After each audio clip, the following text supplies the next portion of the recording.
Prezado candidato, a pergunta hoje é sobre teoria geral do direito constitucional.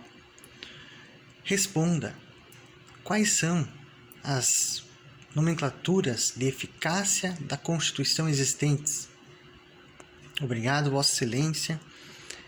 A eficácia da Constituição ela é uma nomenclatura, as suas espécies de eficácia são nomenclaturas trazidas primordialmente, no seu estopim da questão, pelo professor José Afonso da Silva. E aprimorada por outros professores, como Maria Helena Diniz, dentre outros professores que trazem nomenclaturas um pouco mais específicas. Quanto às nomenclaturas trazidas pelo professor José Afonso da Silva, nós vamos ter as eficácias plena, contida e limitada. Esta última ainda se dividindo em mais duas espécies. Quanto à eficácia plena, como o próprio nome já nos induz, seria uma eficácia imediata e sem restrições que a Constituição prevê para determinada norma. Um exemplo clássico é a questão da proibição da tortura. É um dispositivo que não precisa uma regulamentação, uma explicação, é vedada a tortura, o ponto final. Então já produz seus efeitos de forma imediata e plena. Já a eficácia contida, ela também produz seus efeitos de forma imediata, consegue se extrair do texto constitucional a sua aplicabilidade. No entanto, norma infraconstitucional pode limitar esses direitos. O maior exemplo é a questão do direito ao trabalho. Todos nós somos livres ao exercício do trabalho. E o grande exemplo para isso, de limitação, é a função do advogado, a profissão do advogado, que tem que passar numa prova do exame da ordem para se tornar de fato advogado. No passado não precisava, veio uma norma que limitou essa profissão. Assim como pode existir uma norma que limite outras profissões que hoje são plenamente exercidas por qualquer cidadão. Então, essa é uma norma de aplicabilidade contida.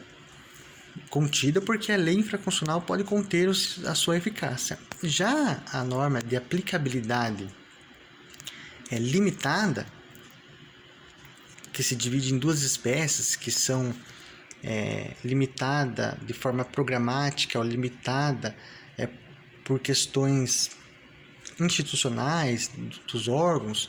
Assim a gente pode citar que dependem de uma evolução paulatina para concretizar, seria o próprio artigo 3º da Constituição, que trata dos objetivos.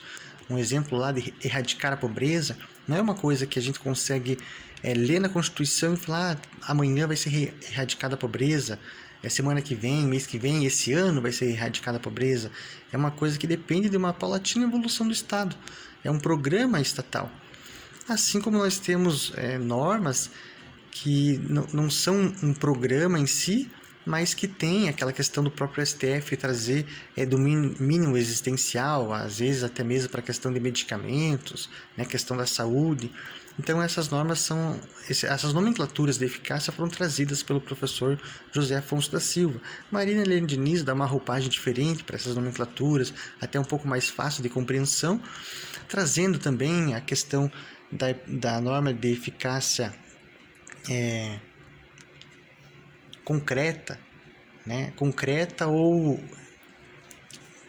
tem uma nomenclatura específica que ela traz nessa questão, que é referente às cláusulas pétreas, que são normas que não tem nem como mudar.